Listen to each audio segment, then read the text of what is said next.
And the owner, Steiner, Craig Kuckerberg, came to me and said, "Hey, what if I throw another 10 grand at this? Will you guys like kind of mix it up?" Because he saw all the press that the D-Wagon was getting for the shootout. And he was like, "I want to, create a little chaos here and throw another 10 grand in. Would you guys like to take another 10 grand and do a chip draw to see who runs who?" And I go, "Let me find out." So I went and found out. The only Doug Winters. Doug, I don't know where to start. It was your sponsor's race. It was your sponsor's shootout, first ever NHRA Pro Mod shootout. You have never been to an NHRA final, and there you are, lined up against Ricky Smith in the last round. I mean, we're going to jump all over in this interview. I want to talk about the D-Wagon shootout, which was awesome. But, mate, firstly, congratulations on making your first ever NHRA Pro Mod final.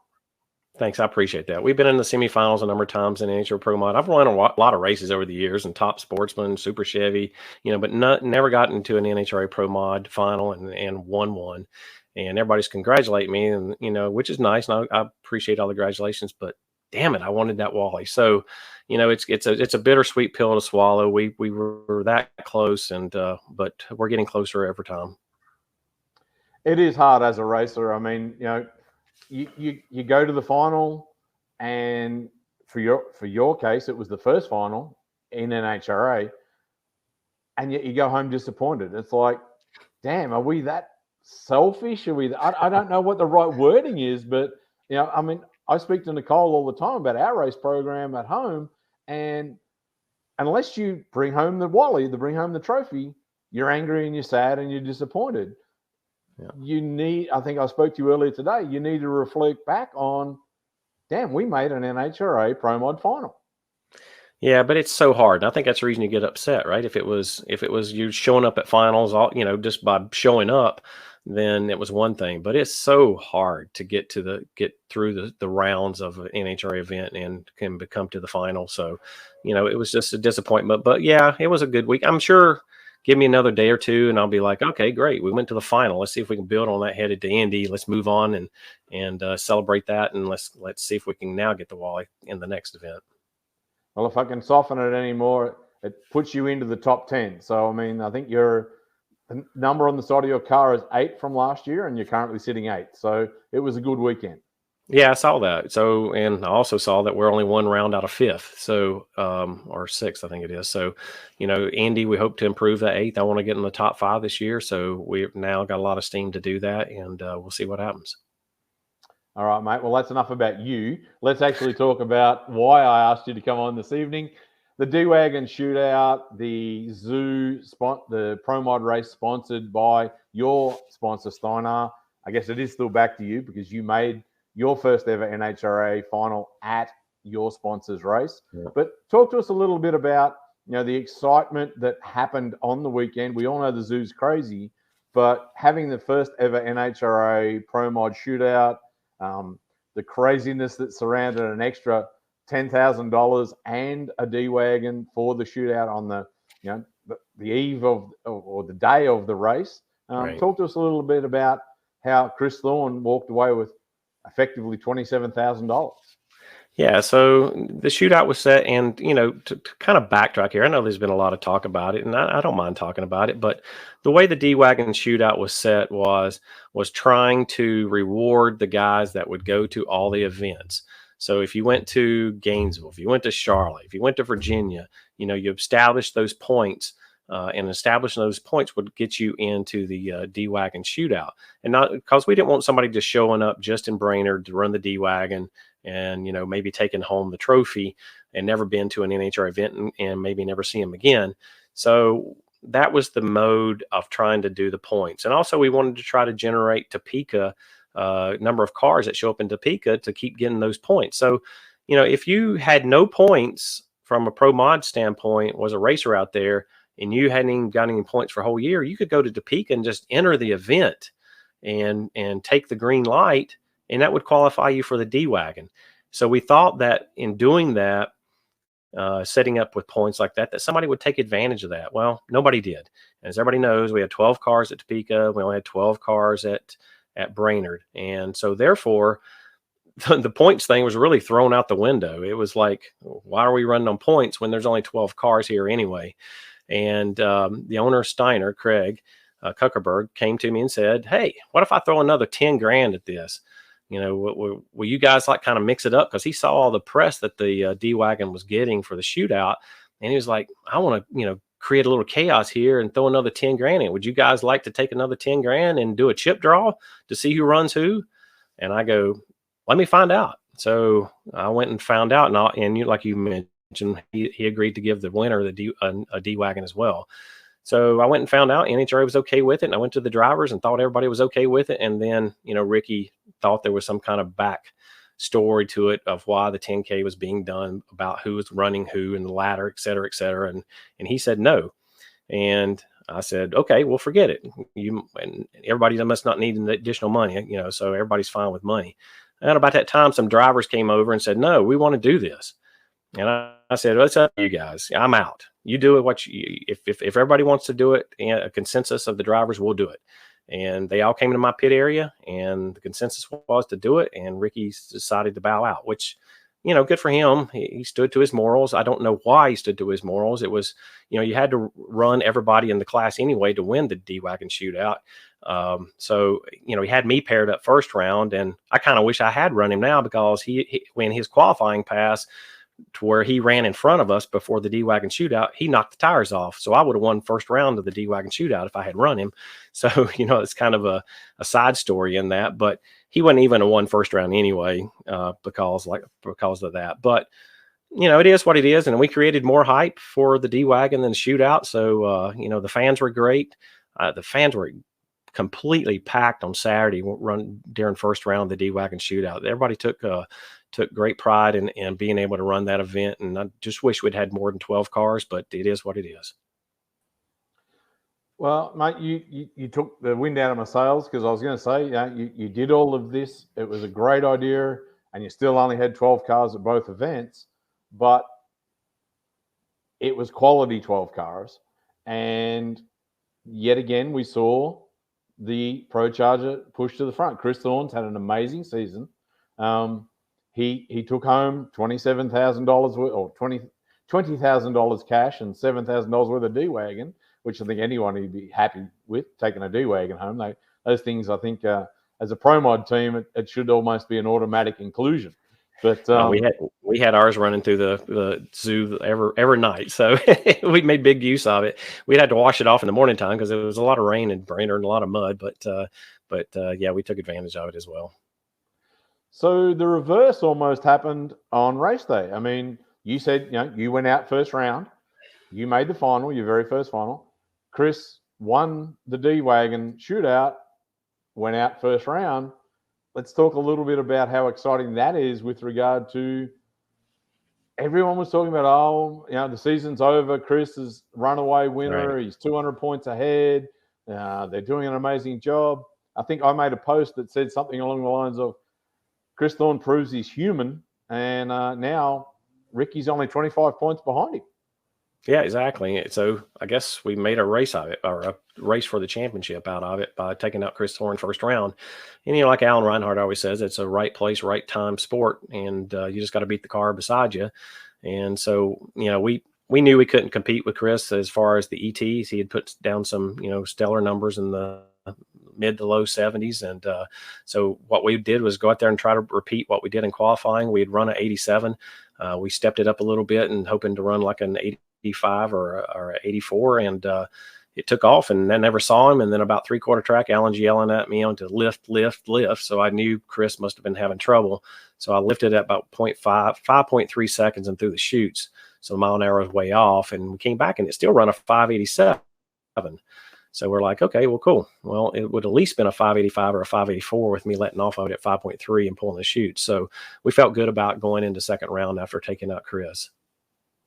Yeah, I'm just trying to find my notes here from when you ran, Chris, and I can't. So you didn't run any better than you normally would. As you said, Alan's screaming at you, get off it. If you've got the round win, you guys haven't got a huge crew. As much as you've got great sponsors, you still, along with Ricky, you race smart with your money, there's no point driving the thing out the back door if you had him covered at that point in the race. Correct.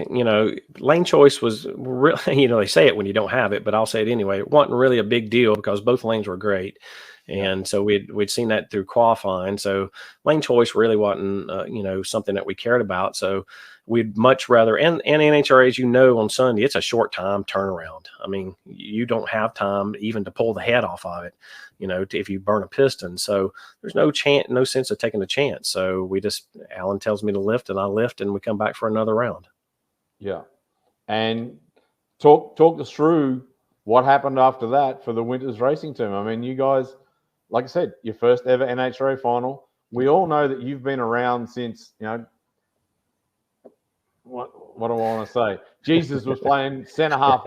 Oh, hang on, I'm going to say an Australian thing. Jesus was playing centre half back for Nazareth, but I mean that would be quarterback in this half of the world. But right. You've been playing Pro Mod since day one. You've done your dues, you've won races, but this was your first NHRA march through to the final. Yeah, so second round we got JR Gray, and that's a tough team with Mike Janis and crew over there. So he was all hyped up evidently because he went 003 red. So here again, when I'm zooming down the track, Alan yells, "Let off, let off, let off," and I looked up and happened to see my wind light on. So this time I let off at 5.1 seconds and it went a 5:91. So looking at the graph and overlaying the two, and they were exactly the same. So we felt, it would it would have run another 584, 585, which is, on race day, we thought was good enough as long as we could keep winning the tree. So that's what our plan was. Now, the way the ladder worked out, and there's 12 cars, we're at the top of the ladder for after qualifying, running Chris Thorne, and we beat Chris Thorne, was the number one qualifier. Well, the top half of the ladder was getting a bye into the finals. So here we go again. Now we know we're in the finals as long as the car fires up and we can stage it and take the green. So we're not going to take a chance. Here again, the quick turnaround. I mean, especially if you think about it from the semifinals to the finals, we run behind Top Fuel in the semifinals, but in front of Top Fuel before the finals. So it's even more compressed of the turnaround time that we have to get the car ready and get up to the line. So during the semifinals, we just decided to hopefully keep my fingers crossed and the thing would fire up and I could stage it and take the green. And that's what we did. I think I was more nervous on that time than I was any of the other rounds because I didn't want to look like a dummy and the thing not start up and have to forfeit the round.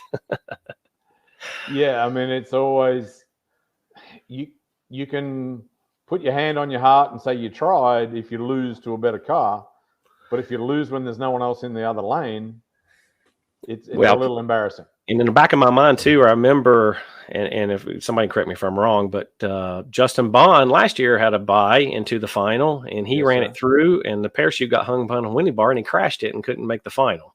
Correct. Or quarterfinals is final. He had a bye at somewhere along the way. He was certainly on a competition single, and stuck that thing in the wall because of the parachute. And yes, so I'm running that through my mind, and then we're also saying, well, we could just do a burnout, back up and launch it to second gear and shut it off. Then I'm thinking, well, what if it dies after I do the burnout?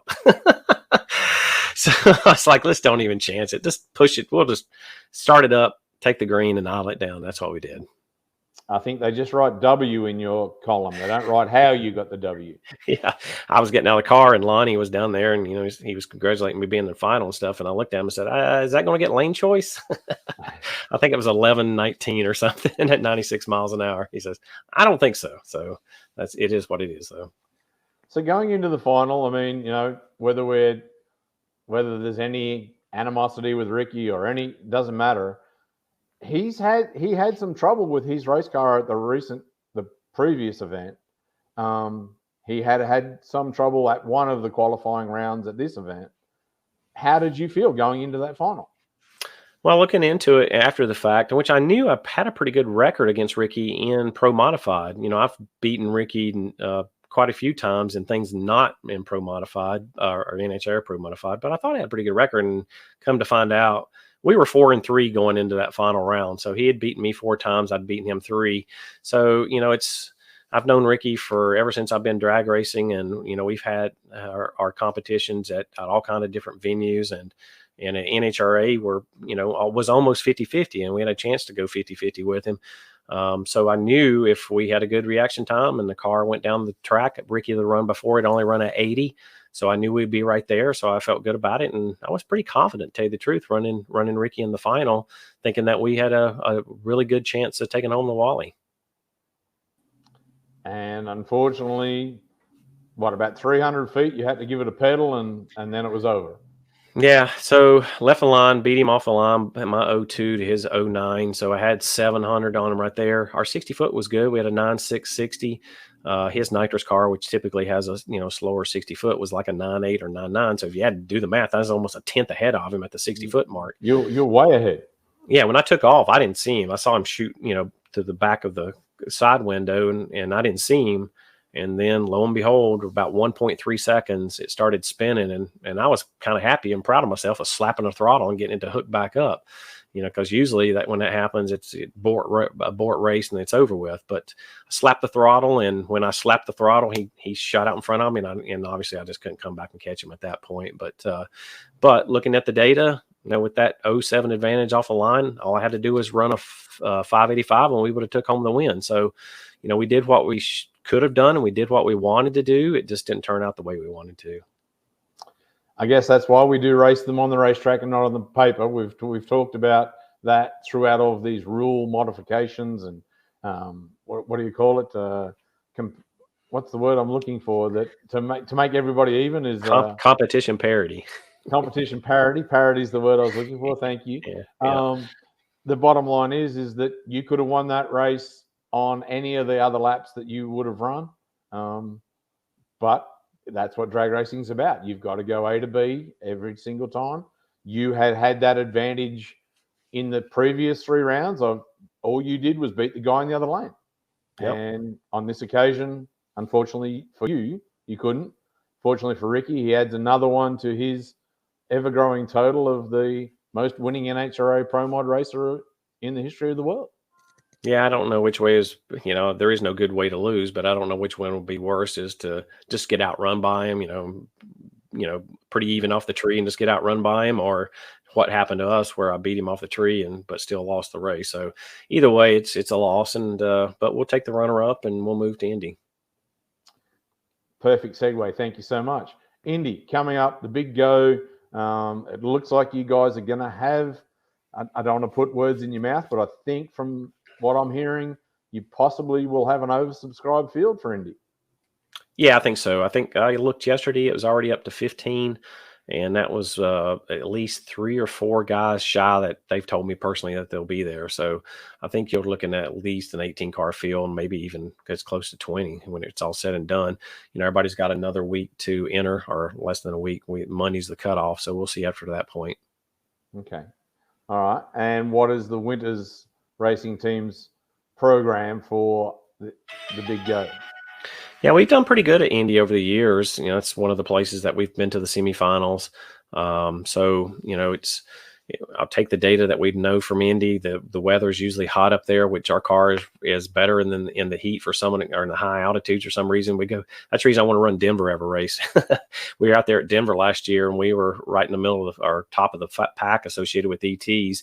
When we come to sea level, we kind of struggle as far as keeping up with everybody, but the hot weather will keep us in the event, and our plan is to qualify in the middle of the field like we usually do and not hurt anything, and try to make it to the finals again and try to take home on the Wally this time. I mean, it would have been nice to win the sponsors race in Brainerd, but getting that U.S. Nationals trophy, it would be even more spectacular. I think everybody wants a U.S. Nationals trophy almost as much as a championship. There's no doubt about that. But you still should be very proud of yourself, I believe, in going to the final, your first final, at your sponsors race at the zoo, staying out of the zoo, staying out of trouble with that D-Wagon. I mean, it would have been very, very tempting to get into trouble, no doubt. I'm sure people were piling in and having a great time. Yeah, it was fun. Brainerd's always great. Not only the zoo, but I mean the fan base itself. Yeah. You know, where else can we go to weigh the car and the scales and everybody's cheering for you, right? So, you know, not at any other racetrack it ever happens. They're all, you know, everybody's clapping and stuff. There's a stands at the scales. When you weigh your car, there'll be somebody sitting at the stands looking at you weighing the car, you know, and signing autographs. It's just a great place to have a race, and we look forward to going there years and years, hopefully. Awesome. All right. Well, mate, thank you so much for your time. I know it was a 23-hour drive home between you and your brother. Yeah. I'm sure Erin got a beauty sleep, but she didn't offer to drive. But See, it's great. you know her. I don't think I saw her maybe 2 times the whole time in that 22 hours. She stayed in the back bedroom watching movies and going to sleep. But yeah, she enjoys it better than flying, I think, actually. I thought I was going to get into trouble, but I think you just took the trouble right on the chin there, mate. So I'll leave you with that. All right, No guys. worries. Thank you so much for your time, mate.